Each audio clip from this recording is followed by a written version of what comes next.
test to see which mic is on real quick. Okay. Just a moment because I'm still trying to get back into the swing of this.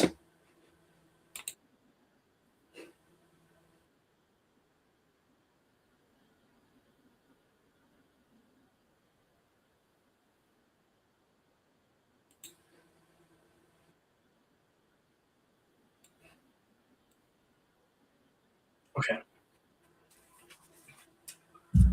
Well, successful test then, everybody. Now we know which mic is on. So, sorry about that. Let me go ahead and get that out of the way then. Everyone, it is Sunday, April 26th, 2026, and it's good to be back live again. I am going to try and get back into the swing of doing these every week. And bear with me, my hair's still wet. Now, tonight's topic is kind of a reintroduction of sorts, I guess is a good way to put it. See if there's anything I can do about that. I'll stick that out of the way so the microphone doesn't pick it up. Okay. Because it occurred to me that since I was away from streaming for a while, and we haven't had a lot of people who have watched the last stream, that might be a good time to reintroduce myself and basically make a no, not really a start so much as to let people who are. You've got to be kidding me. So that's my brother calling. So I'm going to tell him right now, bro, you're calling right at the beginning of the stream. I will call you back later, okay?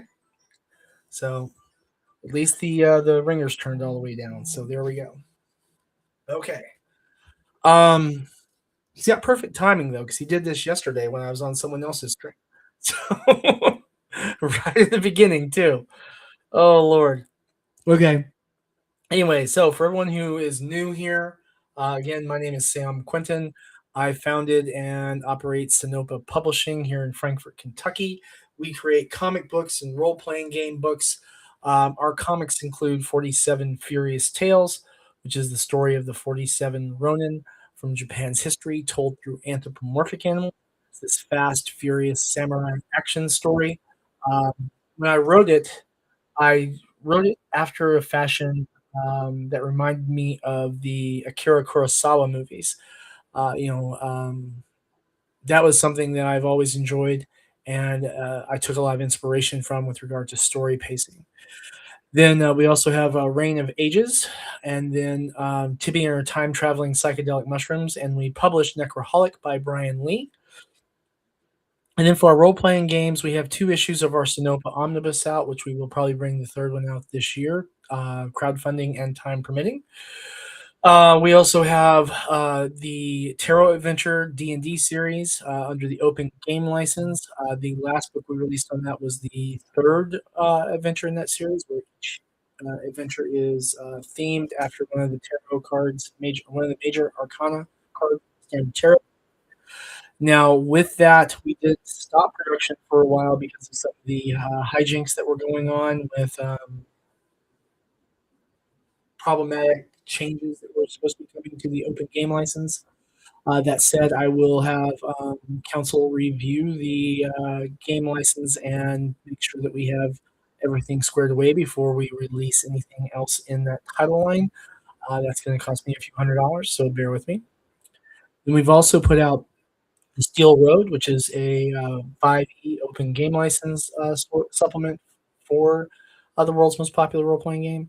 Whispers of Persephone, which is the only book I've ever written that was banned by a country. We got banned in the UAE, which one of our Kickstarter backers who was from the UAE was kind enough to point out to us. We didn't know it until he told us. But yeah, it was interesting. And then we have some books we've done for benefits for artists, Dungeons and Dames. We've done 2 issues of that. We did those during the pandemic. I've had a few people reach out to me to see if we could do some more. So I will consider that.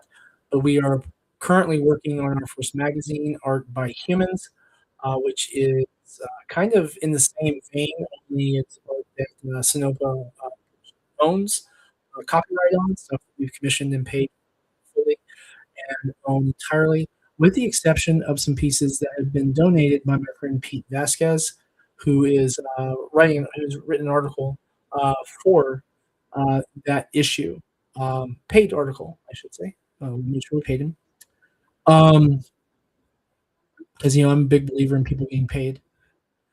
And we don't use AI in our commercial products. Anything that we're actually selling, we don't use AI. And then we've got some more D&D stuff, but I'm running a little late on this intro, so I want to go ahead and get to the heart and soul of the matter. And a few housekeeping notes right up front too. So my format for this has been to talk for an hour. Sometimes I go over, sometimes I go under, but trying to commit to an hour as a single parent with my youngest living with me can sometimes be a challenge. So bear with me. If I have a night that I have to cancel the stream, I will stick to X/Twitter, whatever you're calling it, and we will make sure that everyone knows we're not going to be there. Tonight, there's a little housekeeping on this and introductions of sorts about Sanopa, why I founded it, what we do, how we do things, and so there's going to be a lot here. If you are a person who is a creator who likes to create comics or role playing games, if you're an artist who is looking to make their own creation commercially viable and you want some information on how on Kickstarter and things like that, this is going to be a good introductory resource. We're going to talk about a few things about that. And I broke out my copy of Madeline Holly Rossing's book on Kickstarter, and now I don't know where I have put it. So fail on my part. But a few things related to the introduction, little lore, little history. Sonoma Publishing was founded in 2017. We started out with me not knowing absolutely anything about publishing. I had done a lot of writing in the 90s. I'd seen some stuff put out. And then I had a piece that I'd written that was basically stolen, uh, was published with someone else's name on it. They didn't even correct the typos that I had in it, so that was left a really bad taste in my mouth, as it were. So I didn't write anything again for a very, very, very, very long time. In 2017, I was sitting in my bedroom holding my youngest daughter, who had gotten up in the middle of the night. She was, very, very young, 2 and change, not yet 3, and realized that I needed to build something that I could leave to them and not just keep working for other people and not really building anything that could leave a legacy. So I started Sanopa Publishing. The idea being to create a lot of IP, put out a hey, what's up, man? Put out a lot of cool books. Dingus Den. So for those of you who don't know Dingus Den, he has his own YouTube channel, which is actually a lot of fun. He also does some live stream with my buddy Warren, which is also pretty cool. I didn't know they were doing that 'cause somehow I missed it. Good to see you, man. Good to see you. Um, so if you have not checked out Dingus Den's YouTube channel, definitely go to it. Just Dingus Den, and there you go. Can you put a link in the chat for everyone for me so that they can see it? There shouldn't be any restrictions on that with this particular with the settings as they are. I don't think there's any restrictions on it. We're doing just basically a reintroduction since I kind of got out of the habit of streaming for a while. We had some things that came up and some more things that came up, and, life, and then got to stream after the Lexington Toy and Comic Festival, and then had a few other things that came up. But back and trying to get back into the swing of it. So anyway, back to the lore, as it were. Back to the history. 2017, I'm holding my daughters early in the morning, and I realized that I need to do something. And having a full time day job, being married at the time, and having my daughter and my stepdaughters at the time, and then also my youngest son, and it was a lot. So with the work schedule, there wasn't really a way that I could get away with taking a second job on top of everything else because I had done some odd jobs on the weekends and stuff like that as well already, and there just wasn't a good way to go about it. So I hit upon the idea of creating a company that I would create the intellectual property, uh, get material out. We would maybe make some sales, put that money back into the company, and keep on generating content and material that we could make available to folks. And for those of you wondering, Dingus, uh, not just as a creator, he and I have met each other a few times in person at local conventions. He's been really, really kind to me, and by the way, man, we're going to probably tonight or tomorrow morning. I'm going to be ordering a test print copy of Reign of Ages 4. It doesn't have the lettering on it, but I want to get the formatting in and make sure that all of my pages print correctly. So we'll do a test print. It'll probably take 10 to 15 days for me to get that back from the printer. But if you want, I'll go ahead and I'll make sure that I show that or send you some pictures of it when it comes in. I think you're going to get a kick out of it. It's pretty neat. Excuse me, guys. All right. Now,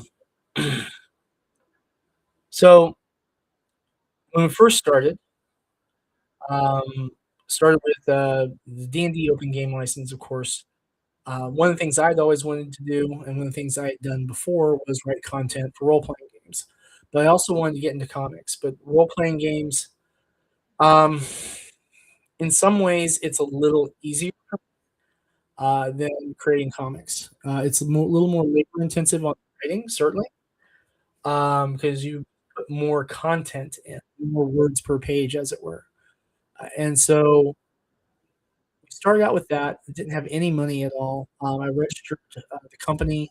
It cost me like $40 to register domestically. I think it was like 20 $25 at the time when I got my EIN or something when I registered with the IRS. We literally started the company with $40. That was it. That was all the money I could put on it.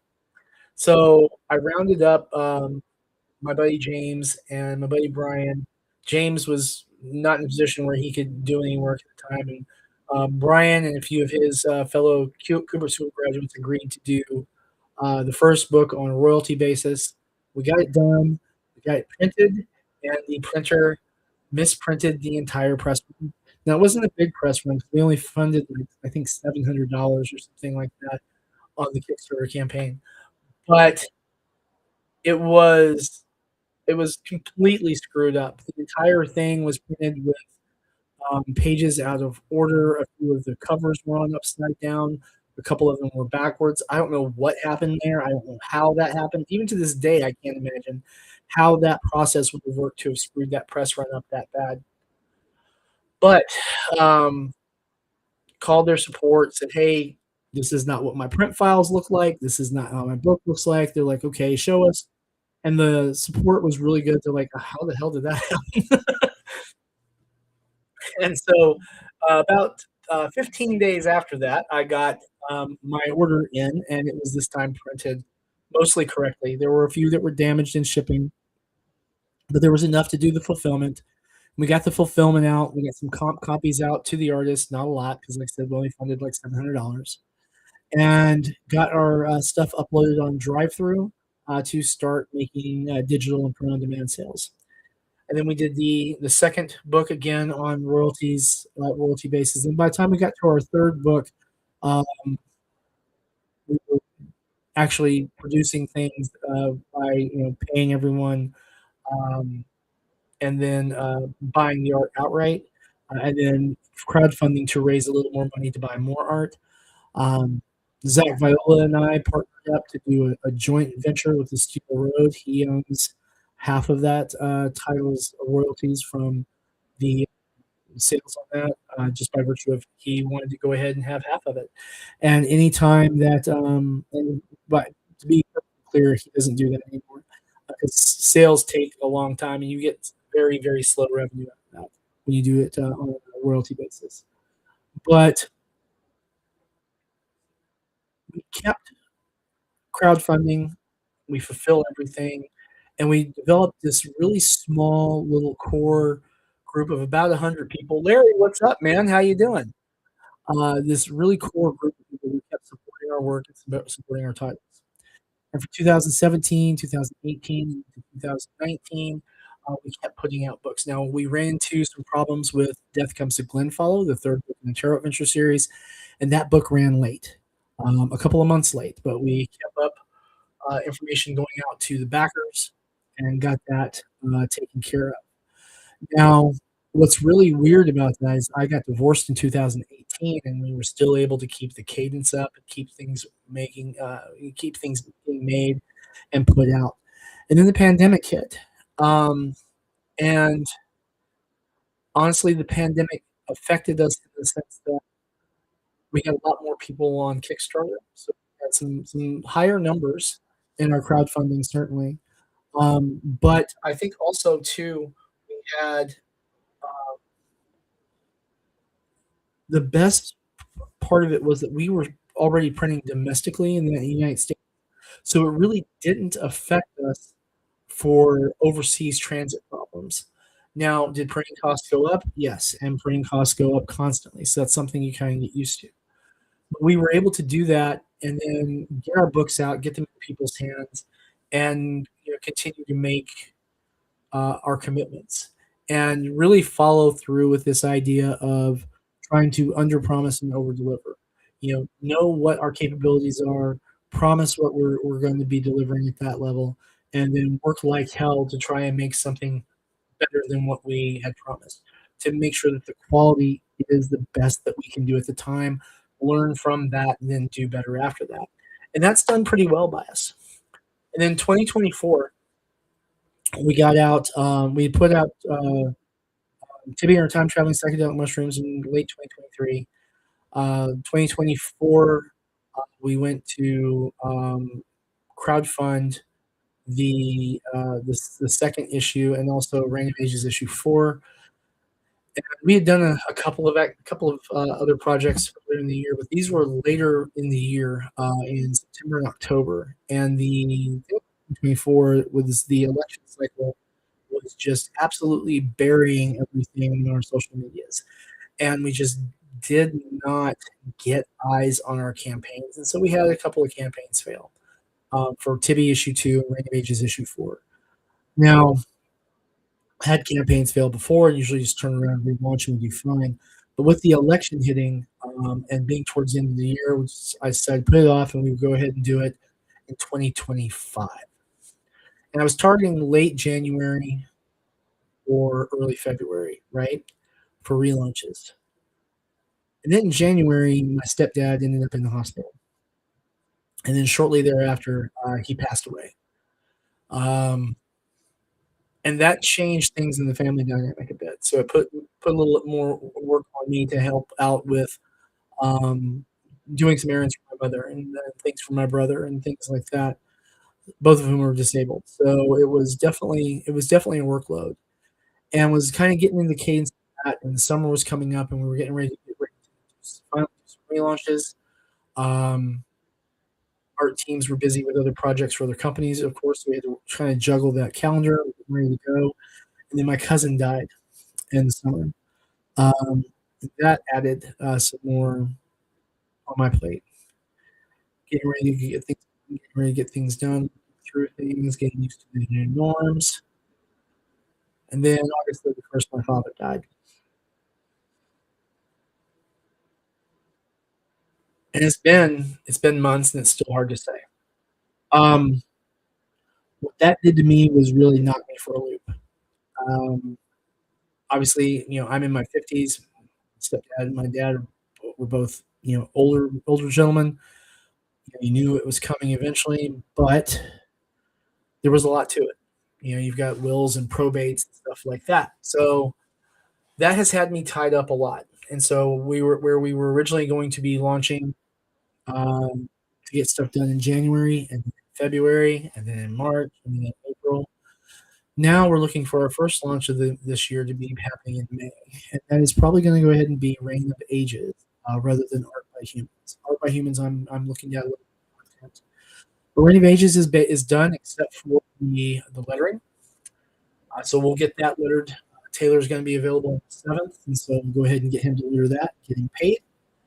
That would be a glorious, glorious thing. I love it when we make things happen that quickly. Get it crowdfunded, get the script for issue 5 out to um, Nick so he can get to work on that so we can get that out this year and get the script for issue 6 out to our artist who's going to be doing that, which I don't remember if we've announced that yet or not. But Paul Walcott is going to be taking over as the artist for Art by Humans, starting with issue 6. That's also when our new format will take place. So there's been a lot going on, interrupted our life, interrupted our flow of work, interrupted our lives. And that's on top of being a single dad and having a day job and all the other stuff. So the key thing to take away from this is um, no matter what hits you, no matter what comes up in your way, you're never really defeated unless you elect to quit, unless you elect to stop. Now, some things might delay you. Money might delay you. It's delayed me in the past. Um, Getting sick or having family problems like what I've experienced recently. Yeah, that can cause some problems. But just like when you're riding a bike or a horse, when you get knocked off or you wreck or you fall over, you get back up, you dust yourself off, and you get going again. And that's what I'm looking forward to. I Um, I love creating. I love the writing of cool stories and creating interesting worlds, building characters that people can, um, associate with or understand, and things that they can see in the stories that, are fun and entertaining, are dark or disturbing. Some things that are just a little adventuresome, and some that are just flat out balls tripping, you know? I'm looking at Tippy and her time traveling psychedelic mushrooms with that one. But creation, being artistic, writing, um, is a huge joy for me. And then building the company to leave to the kids is the mission, right? It's the goal. Um, Now I have at times used revenue from Sunoco as income. That's reflected on my taxes. It's all up and up. Um, I got COVID, and, and and then I got bronchitis, and then I got pneumonia in rapid order at the end of 2024. That really sucked, and thankfully, I had Sanopa that could foot the bill for medication and such. Because even after insurance, it was still a lot. It was a lot of money on medication. But the cool thing I want to stress is that we're not back. We just never left. But the books are coming, and they're going to be fantastic.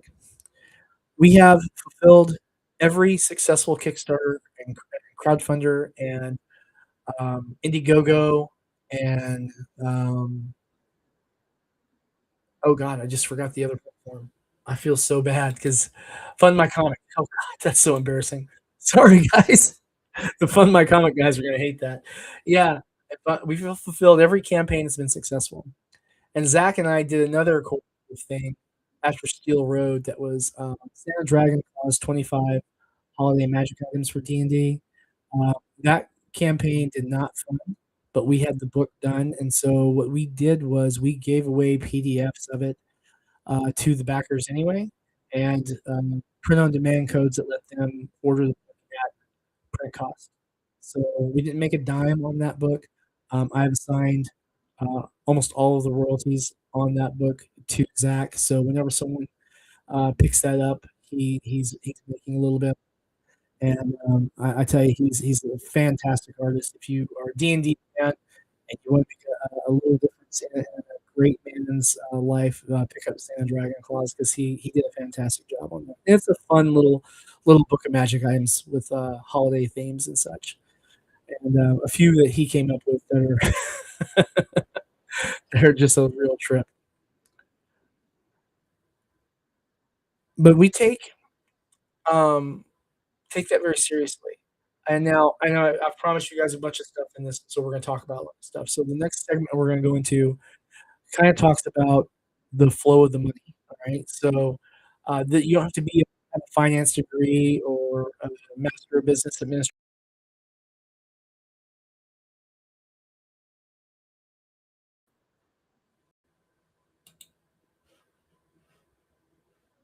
Okay, that was strange.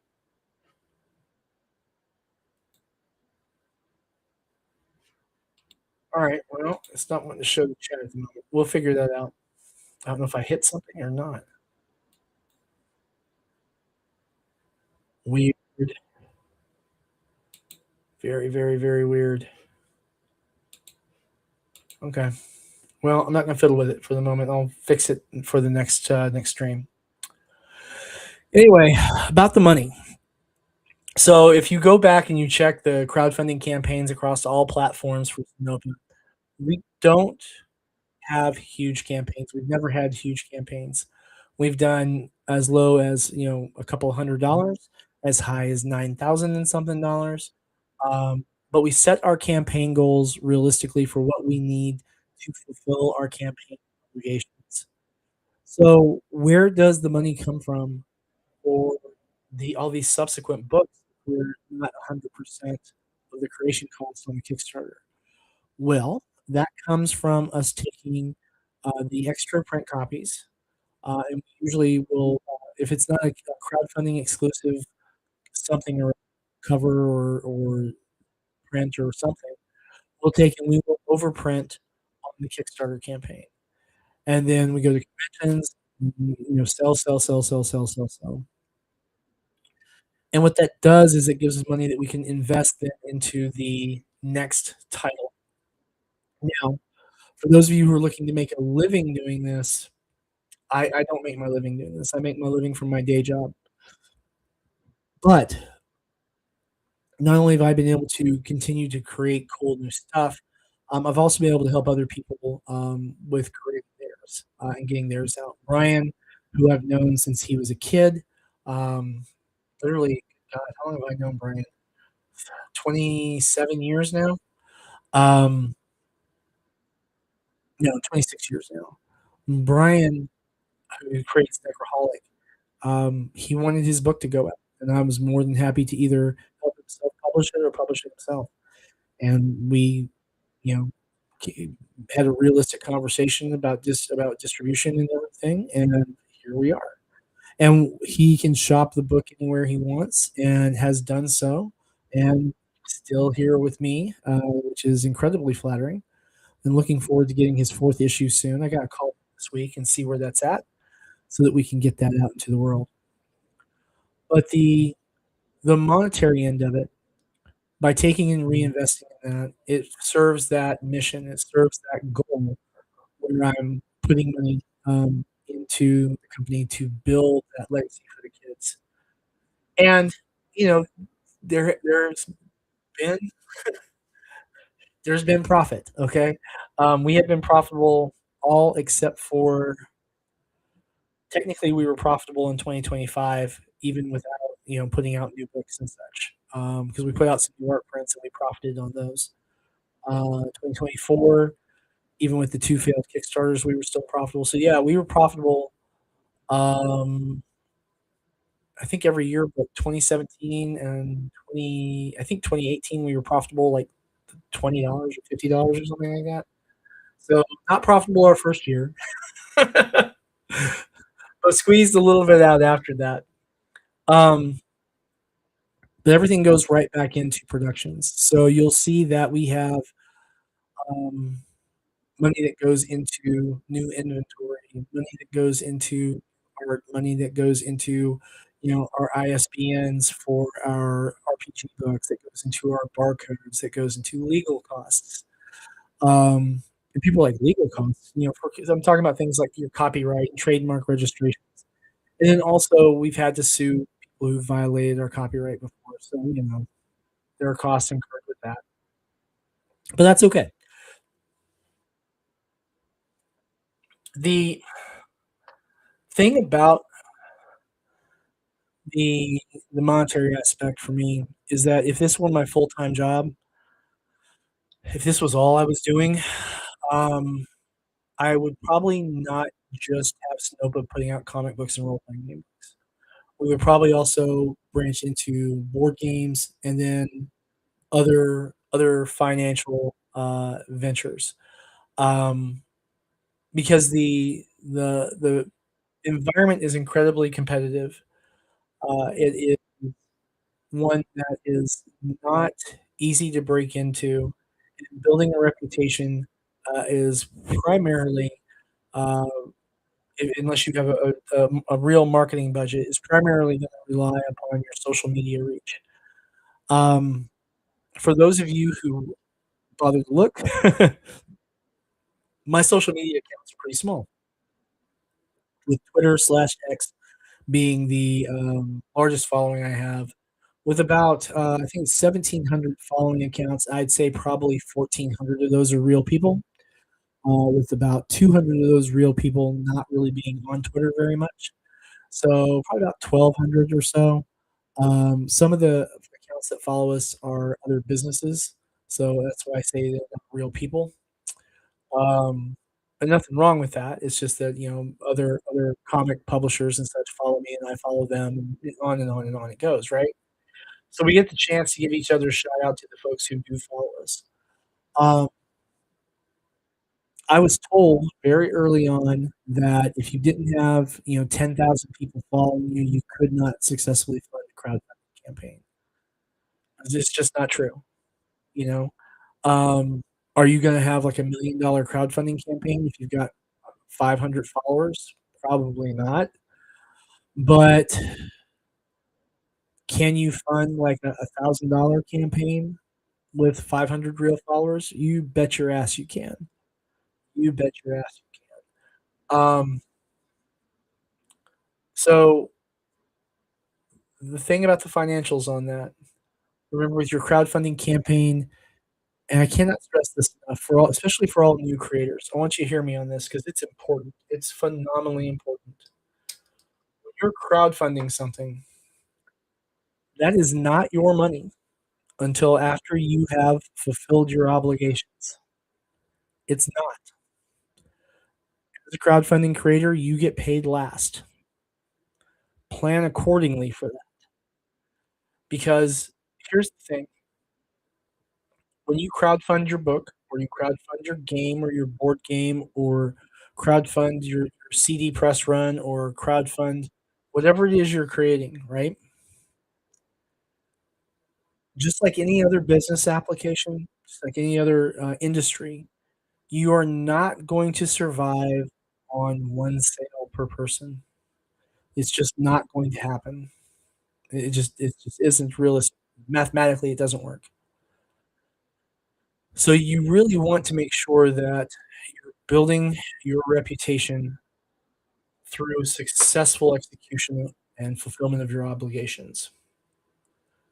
That right there will make the biggest difference you'll ever see. Larry, of Niobe Comics, has fulfilled every single crowdfunding campaign he's run ever since I've known him, without fail. Every single one that he gets his books out. Boom, boom, boom, boom, boom. It gets out there. Madeline Holly Rossing, the same. Boston Metaphysical Society and her other titles. Pledged to it and she fulfills. Mike Shea, same way. Tyler Carpenter, same way. Billy Tucci, same way. The list goes on and on and on, folks. There are tons and tons of creators who have been successful at what counts in crowdfunding, what really makes success, and that is fulfillment of your obligations. On the creative side, create the best work possible you can, and then look at your work, see if there's anything that could be better, get some feedback, study what you need to study, learn what you need to learn to make it better, polish it up as nice as you can, and then get it out to the people who helped you make it. And what's left over, I mean, after you've taken care of your taxes and everything else, hey, Do your thing. That's your money, you know? But make a habit of it. Make a habit of being successful. Make a habit of fulfilling your obligation, of exceeding expectations. Make a habit of being genuine and fulfilling your promises to your backers, to your customers. You are, at the end of the day, making a promise to your crowdfunding backers that you are going to deliver, that you're going to use the money that they're helping you raise, the money they're taking out of their pocket and putting into yours, that you're going to use that money and build something cool with it, right? Whether it's a board game, a comic, a role playing game, a video game, a new type of car, whatever it is that you're creating, right? People put their faith in you, they put their trust in you when they put their money in your hands. So don't fuck it up. Now, I have been very fortunate. There's only one Kickstarter creator I ever backed who ghosted on me. I've got a couple others that are late right now, but I mean, not very late, like a couple of weeks late kind of thing. Um, and with everything going on in the world, I that's completely understandable. But I have seen more and more people on campaigns that I've looked at who are saying they will never support another crowdfunding campaign because X creator didn't deliver, and then X creator didn't deliver, and this creator didn't deliver. It's going to make it much, much harder for folks who are starting out brand new, people who are, who don't have big social media followings. They're going to have a harder road to hike than I did, and that's not fair. But it is life. So for all of you who are starting out, who are looking at crowdfunding and saying, "Hey, I want to make this cool thing," plan accordingly. Do all of your due diligence and your research, okay? And you can make that cool thing. Yeah, I got off on a tangent again. Sorry.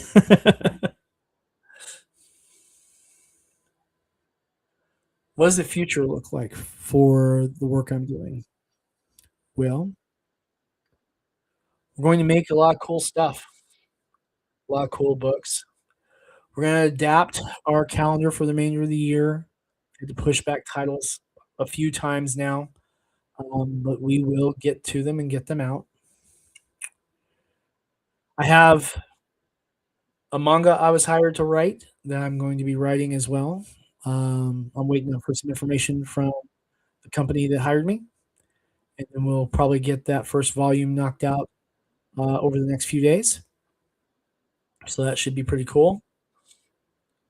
Because we're going to get the first few chapters knocked out over the first few days, I should say. Each chapter about chapters are going to average 8 to 12 pages, depending on which chapter we're talking about. But it's a manga, so I mean it's story form in the classical sense of the modern. Well, not I guess not the classical sense, but the modern day workings of it, where you typically look at a weekly release of chapter by chapter. Um, we'll get the chapters in, and then get those to the artists and watch them work. And after that's out of my hands. I hope I'm looking forward to getting some comp copies on that as well. So that should be a lot of fun. Now the other things too, I'm going to keep enjoying being a dad. My son is almost grown up. I don't know where the time went. My youngest daughter is about to be 12, and I honestly can't imagine where the time's gone. I've watched her sprout up right in front of my eyes, and it seems like every year it gets shorter and she gets bigger every day. And I intend to enjoy that. And I also intend to hold true to something I've been trying to do for a very long time, and that is stay out of pointless internet drama. I have sometimes lost my temper. I have sometimes said things that I probably shouldn't have said online, but I don't go getting into other people's nonsense, and I like it there. I like being the guy who's just making his stuff. I like being the guy who is thinking about his book and not about what they're gonna say about, how my beard look on Twitch, right? Who cares? For real, who cares? The years that I've been active have been strange on social media, and I guess this is a new section of this conversation. We've had people who have tried to wiggle their way into other artists' jobs, people who've tried to take over for Alexia Veldhuisen. Alexia had some personal reasons why she hasn't gotten around to issue 4 yet. I'm not gonna go into those now, but she is looking forward to starting again, so we will finish 47 Furious Tales with Alexia Veldhuisen as the artist, and whether it takes another 3 years or another 30 years, she's going to be the artist on that book, period, because we made a deal, we made a contract, and you know what? She's put in work. And she is the artist who nails the art style I want for that book. But we've had people who have promised the moon that they could do better art and they would do it cheaper and quicker, and I'm like, "No, no." 1, we pay fairly, so cheaper isn't a factor. 2, we have a deal, and we stick by our contracts and our obligations. And 3, if you're cold calling me to try and steal someone else's job, I don't wanna work with you, period. I don't. People trying to sneak in and snatch work from other artists? Really? What kind of bullshit is that? Be better.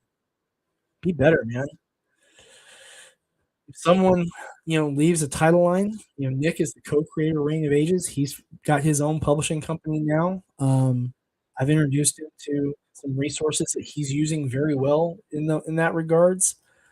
But Nick will be done with, his last interior art for Reign of Ages when issue 5 is done, and Paul will take over with issue 6. But when we have a title that becomes available, and this is a good segment for the other artists before we get into the nonsensical internet drama stuff. We will put out the word as we have in the past, and we will make it known that we're looking for XYZ. We have certain criteria we put out. Our usual modus operandi the last year or so, year and a half or so, has been to put a pinned comment on the social media channels and then to have people respond with links to their work there, to publicly viewable work. Um, because going through DMs is a perilous, perilous endeavor. I don't want to do it. So God knows we've gotten some terrible things in DMs doing that before. All right, now back to the part I hate, the internet drama. But like I said, we've had people who've tried to sneak into other artists' jobs. We've had people who have decried my lack of interest in talking about politics. Okay, politics. Wow.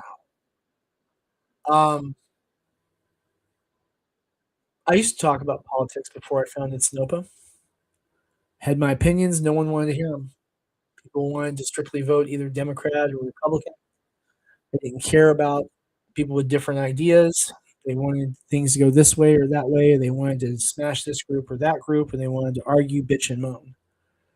And to be quite frank, I'm too old to listen to grown ass human beings argue like children on the internet about politics that they don't fully understand.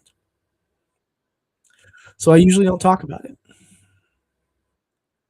And then we had other things that came up over these years where people were like, well, what is the diversity in the artists that you hire? Who cares? I hired the best people for the job. We We have people from several different ethnic groups. We have people from several different political lines of thought, people from several different financial backgrounds, and we have people who have, you know, traditional and non-traditional sexual orientations. And none of that is any of my business, nor is it anyone else's. What's important is the work they do. And so I work with professionals, people who do the job I ask. I pay them the money that we contract for. We make cool things.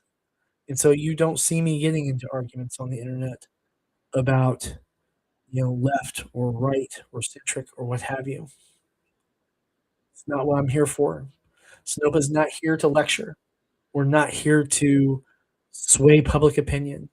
We're here to tell cool stories. We're here to make cool role playing games.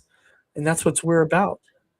You can have all the political conversation you want, but people who are demanding mine, I'm sorry, I'm just not here for that. Now, I will sometimes screw up and make comments on the Sinopa pages that are actually my own views. Like, for example, on Twitter, where I'm really bad about forgetting to log out and log into my other account. And I'll comment about different firearms that I see because Smith and Wesson and a few other gun makers are people I follow with the Snowflake account as well. Um, and a few other creators that I follow that show like different firearms or different trades and crafts and things like that.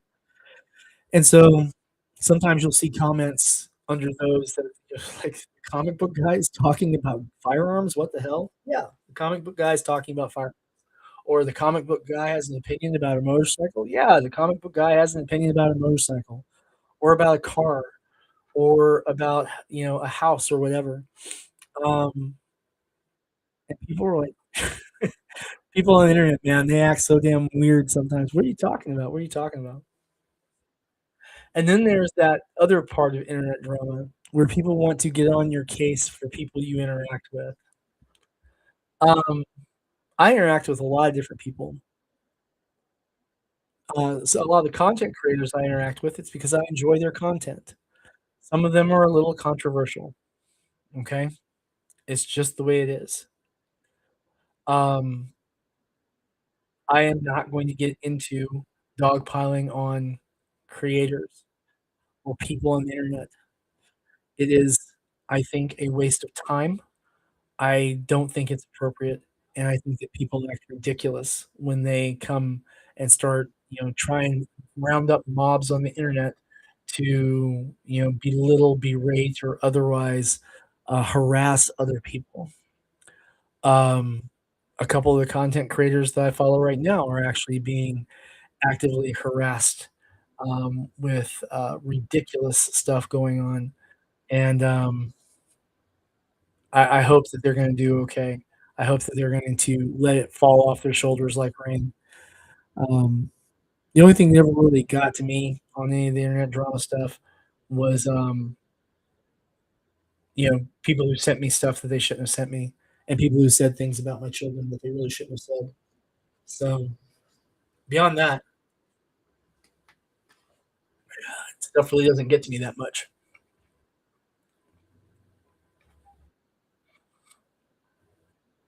So, I guess the big part about the internet drama section of this video, this live stream, is I don't really get involved in it. So, if you want to post comments about someone that makes allegations that aren't substantiated, don't expect me to dogpile in with you. That's just not who I am, and it's not what my company stands for. It just isn't. We're here to make cool stuff, and I hope that you're enjoying our cool stuff. We've had a few people bounce in and out of the stream. I want to thank all of you who have been here tonight. I am going to tie this off with a couple of words that I guess those of you who watch this far will get to hear. I never report to be perfect. I have made a lot of mistakes. My life has been very different from most people's. It has been an unusual path I have walked. But that having been said, I am, for the most part, enjoying my life. Um, I have fantastic children. I actually enjoy my day job, even though sometimes it is difficult. I absolutely love, the creating and crowdfunding and fulfillment and the sales and stuff for Sonoma. I love that, man. I do. I love the creation part of it. That's my joy. The crowdfunding is always exciting, whether it's successful or not. It's almost like when you're, I used to, um, play in poker tournaments, years and years and years ago, and, other type of sports, I used to, like, whether it was karate or football or any of the other sports I was involved with, baseball. There's this excitement when you're getting towards the end of a game or the end of a match or the end of a fight, and you're gonna see if you're gonna succeed or not, and crowdfunding has a very similar rush to it, you know? But the key thing, and I learned this the very first campaign, is that when you're crowdfunding, hitting that mark, reaching your goal, getting that money, that's not the end all. That's where the work really begins. Because fulfillment, production, getting all that taken care of, that's important, you know? And I guess I should also say, um, and I've talked about this on a couple of videos that I think I've taken them down now on YouTube, but I've overcome, some the emotional, hurricane that was my divorce. I have overcome a bout of depression I fought through a couple of years ago. Um, I have dealt with health problems and still deal with health problems that I'm overcoming, working to overcome. And I get older, maybe I get a little wiser, maybe I'll make better decisions, um, but I still like to be a little risky. I still like to take those risks in my writing. I still like to take those risks in, you know you know, can I print an extra 500 books so that I have those to sell? Can I go with this artist who is really, really exotic in their application, but it's gorgeous work, and I really want it. Can we do that? I tend to lean into those a little bit, and I enjoy it. And can I get back on track and get these social media, commitments, rolling again? Can I get the weekly streams out again? Can I stick to that schedule? Can I make that time work? Yeah, I think I can. So for all of you who stuck around this long, thank you very much. I wanna remind you, make sure you stay hydrated, take the medicines if you have to, if you need any. Make sure you get plenty of exercise. Don't be too hard on yourself if you make a mistake, because we all do. No one's perfect, even those people who think they are. And remember, in a world where you can choose to be anything, please do choose to be kind. Folks, I'm Sam Quentin, Snowpa Publishing, right here in Frankfort, Kentucky. We're still making comics, role-playing games, maybe a few other things in the future too. Have a wonderful evening. God bless you all.